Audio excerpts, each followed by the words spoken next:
if you believe in yourself and you follow your gut and your instincts, you're able to live with the results.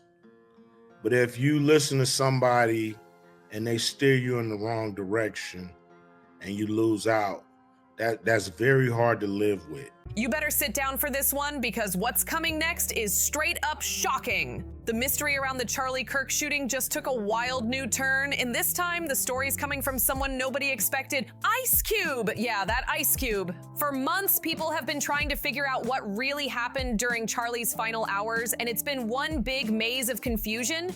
But according to Ice Cube, he's got inside info that could finally connect the missing dots. He's claiming he knows what went down in the last 48 hours before the shooting. And get this, it might not have been random at all. Now here's where things get real crazy. Ice Cube is suggesting that not only was some kind of foreign intelligence involved, but that Turning Point America and a Jewish rabbi were allegedly the ones who pushed Charlie to attend that Utah event, the same one that ended in tragedy. Can you believe that? For those who haven't been following this story, the whole Charlie Kirk shooting has had people giving the feds major side-eye. The official reports are full of contradictions, from what really happened at the scene to who the actual shooter was, and even the reason behind it all. Nothing's adding up, and folks online aren't buying the clean-cut version authorities are pushing. That's why people have started digging for the truth themselves. And with Ice Cube stepping in now, this mystery just exploded to a whole new level. Candace Owens has taken this whole situation personally, and when Candace locks in on something, you know she's not letting go until the truth hits daylight. She's made it crystal clear she's not stopping until she finds out exactly who pulled that trigger. Remember, she was tight with Charlie. This wasn't just some political ally to her, this was someone she actually cared about.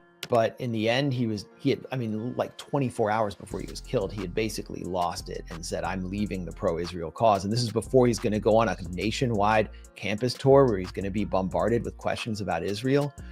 This could have been potentially disastrous for the Israel lobby and the cause of Israel in the United States to have its most important non-governmental Gentile asset actually criticizing or entertaining criticism of Israel at these gigantic kind of arena-size event. Watching what happened to him live on air, no one deserves that pain, but Candace isn't just talking, she's bringing receipts. She's been dissecting every detail of the official report, and so far she's tearing it apart like a puzzle that never fit right to begin with. She's calling out the feds for claiming they caught the shooter, supposedly a young guy whose parents turned him in after noticing their grandpa's gun went missing. Sounds neat and tidy, right? Well, not to Candace. According to her, that whole story was cooked up by the FBI to frame Tyler Robinson, a regular guy being used as a scapegoat, while the real shooter's name and motive were buried deep. She says the feds built this false narrative just to make the public feel like justice was served. Now, she hasn't officially named names yet, but everyone's starting to see the direction she's going. Candace is hinting that this wasn't just a domestic cover-up, she's suggesting a foreign intelligence angle, and if you read between the lines, many believe she's subtly pointing toward Israeli intelligence. Her theory, that the shooter was actually a highly trained foreign agent, didn't just appear out of thin air, and she's promising that her next drop of evidence is going to make everyone's jaw hit the floor. Candace's claims didn't just come out of nowhere, they actually got some serious backup.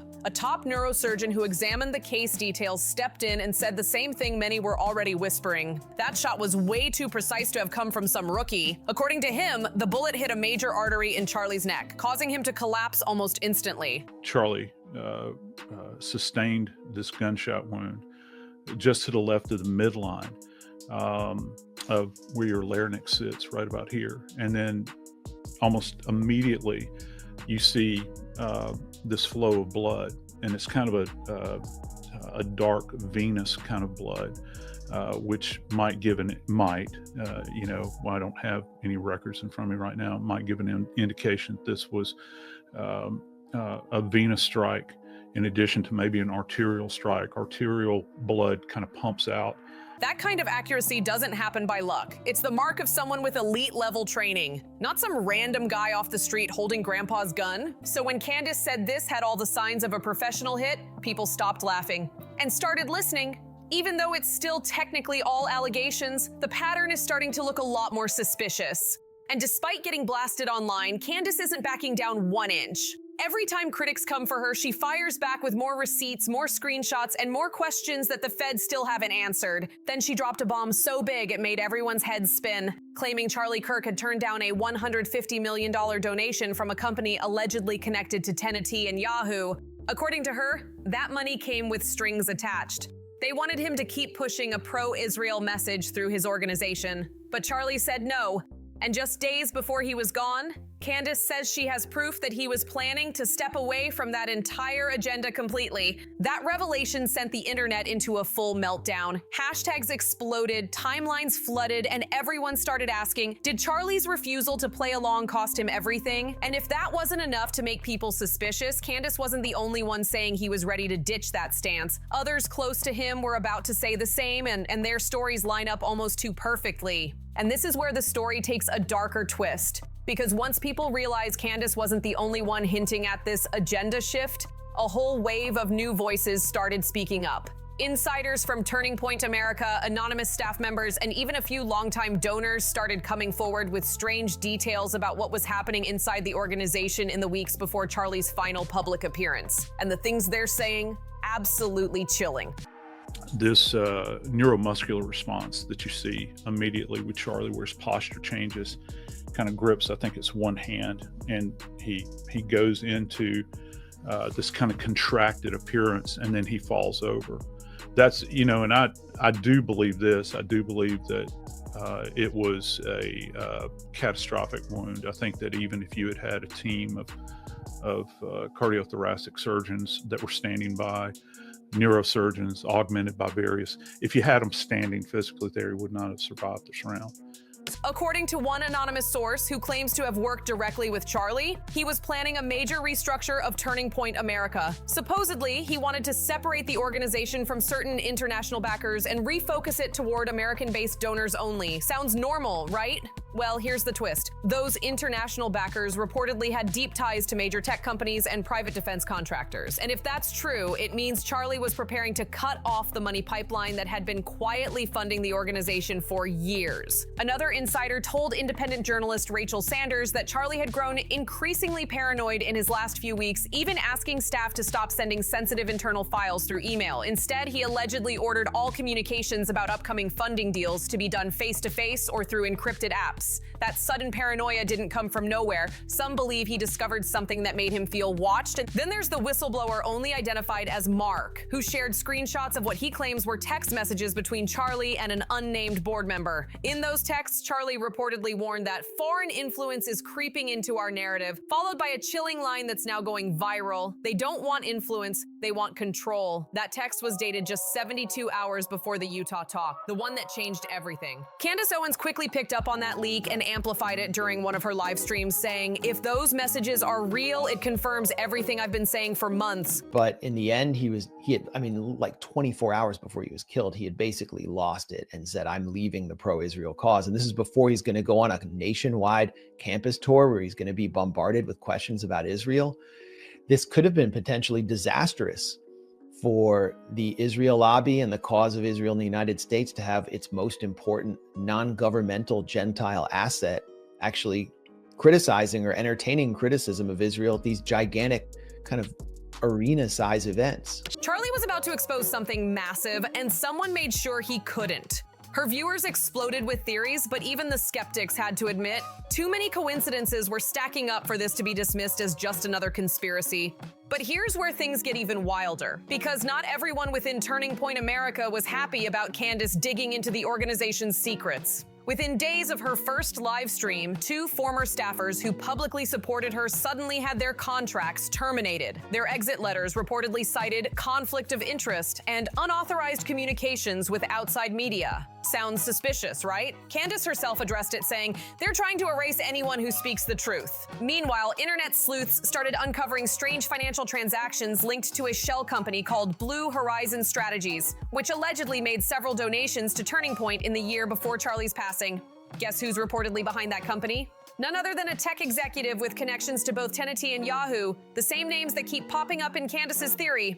And get this, the address listed for Blue Horizon Strategies supposedly traces back to a law firm in Tel Aviv that handles international public relations partnerships. That's right, not even a US address. Suddenly, Candace's hints about foreign involvement didn't sound so far-fetched anymore. A former Turning Point donor even came forward on X, saying that he'd been approached by a strategic communications group encouraging him to continue funding Turning Point's pro-Israel initiatives, weeks after Charlie had allegedly said he wanted to move away from them.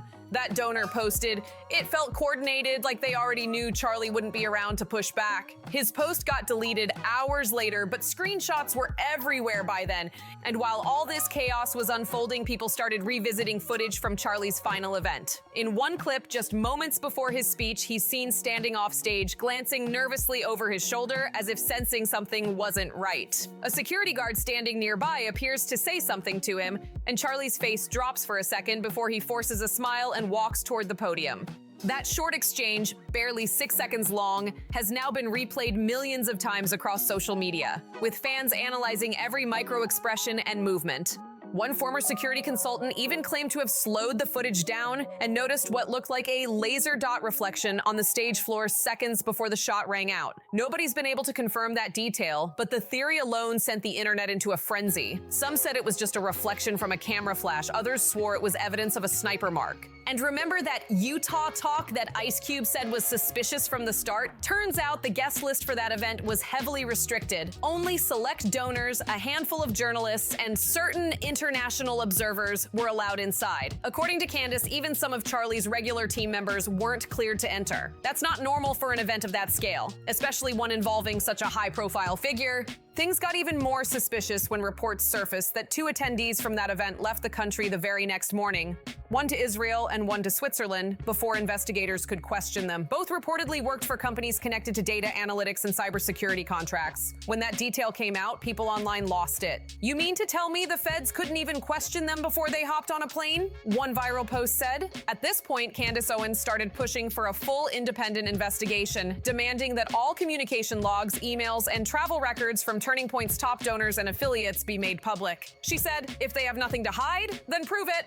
Of course, that didn't sit well with the higher-ups. Within days, Candace's own name started getting quietly erased from Turning Point's promotional materials. Her speaking appearances were postponed, and a few of her colleagues stopped responding to her calls entirely. That's when Candace went nuclear on social media. She posted, "If you try to silence me, you're only proving my point." And that one post, with a single fiery sentence, hit over 10 million views in less than 24 hours. By now, the story had blown way past anything Turning Point could control. Independent journalists were contacting Ice Cube for comment, foreign outlets were picking up the story, and political influencers from both sides were chiming in. Some accused Candace of fueling conspiracy theories. Others said she was the only one brave enough to question the narrative. But no matter which side people were on, one thing was undeniable. This case was getting darker by the day, and in the middle of all that chaos, a new leak surfaced, this time from a former FBI analyst. The analyst, using the alias CR, posted a thread claiming that the Bureau's official report omitted key ballistic data, including the shooter's precise firing angle. According to CR, that missing detail could reveal whether the shot came from the audience, a nearby rooftop, or even a drone. Yeah, a drone. That revelation sent the internet into pure panic mode. Could someone have used drone tech to carry out the hit without ever being in the crowd? It sounded wild, until tech experts confirmed that the exact type of shot described in the autopsy could theoretically be executed using modified long-range drone equipment. Suddenly, every theory that once sounded crazy was now being re-examined under a new light. At this point, people weren't just asking who pulled the trigger, they were asking why. Was Charlie's death the result of corporate greed, political retaliation, or something much deeper involving international influence and control over speech? Candace's investigation had kicked open a door that someone clearly wanted sealed shut. And here's the part that's giving everyone chills. There's one more piece Candace claims to have but hasn't released yet. In her latest post, she wrote, "There's one file left. When I drop it, everyone will understand. Nobody knows what's inside that file. Emails, contracts, names, but whatever it is, she says it'll prove that Charlie Kirk's passing wasn't random at all." Now, the question haunting everyone is this: how far will Candace go to expose the truth, and how far will they go to stop her? Max Blumenthal came out swinging, and guess what? He backed up everything Candace Owens said about Charlie turning his back on that pro-Israel agenda. He didn't hold back one bit, saying straight up that Candace was right all along. Charlie was pulling away from that narrative, and people in high places weren't happy about it, Max said. Boom! Just like that, the internet exploded with theories flying in every direction. Candace wasn't just talking either, she had receipts. She dropped a screenshot of a private chat between Charlie and someone from Turning Point America. At first, everyone thought it was fake, another edited leak for clout, until Josh Hammer, an actual staff member from Turning Point, stepped in and confirmed it was real. He admitted he was the one texting Charlie in that very conversation. The moment he confessed, social media went insane. Thousands of people started digging into Josh's past like detectives on caffeine. It didn't take long before things got dark. Barely a few scrolls down Josh's timeline, users found a tweet that made everyone's skin crawl. Just 24 hours before Charlie's shooting, Josh had replied to a 12-year-old Donald Trump post that said, "There should be public executions for all to see. You'll end this nonsense fast." And Josh's reply, just 2 bone-chilling words, public execution. That post resurfaced instantly, and the timing had everyone's alarm bells going off, and people couldn't stop connecting the dots. The leaked chat showing Charlie's doubts, the creepy public execution tweet, and Candace's claim that Charlie didn't even want to attend that Utah talk in the first place, but someone from Turning Point allegedly convinced him to go anyway.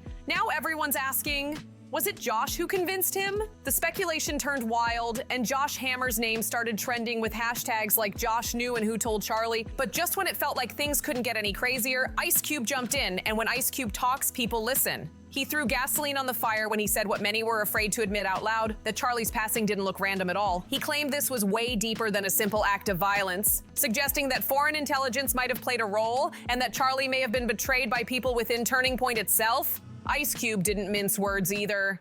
He questioned how a man who'd recently received death threats, a man with a family and kids, could walk onto a stage with almost no visible security. That makes 0 sense, Cube reportedly said. You don't ignore a threat like that unless someone close tells you everything's fine. And honestly, he wasn't wrong. Everyone started wondering why security was so light that day. Was it bad planning? Or was it something else entirely?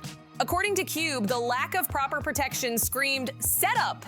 He emphasized how the event seemed oddly relaxed, like the danger everyone talked about just vanished overnight. And when he brought up that same leaked screenshot Candace had shared, the one between Josh Hammer and that unnamed man, he claimed it was way more important than people realized. Cube hinted that the chat might hold the missing piece, the clue to who really pulled the strings behind the scenes before it all went down. That's when online investigators went into overdrive. People started zooming in on timestamps, matching usernames, and speculating about who that unnamed man might be.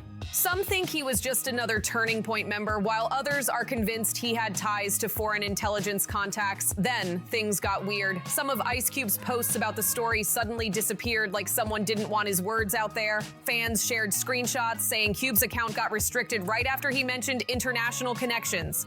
Coincidence? Nobody's buying that. Now, with Candace Owens and Ice Cube both standing their ground and pointing in the same direction, that this wasn't random but calculated, the whole story around the Charlie Kirk case has changed. What used to sound like wild online talk now feels like a growing movement demanding answers. Social media is torn in half. Some people say Candace and Cube are risking it all to expose the truth, while others warn they're poking at something too dangerous to uncover.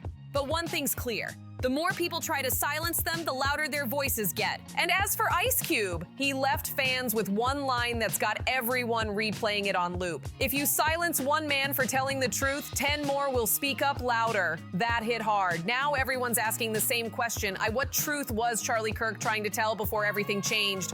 And who didn't want the world to hear it?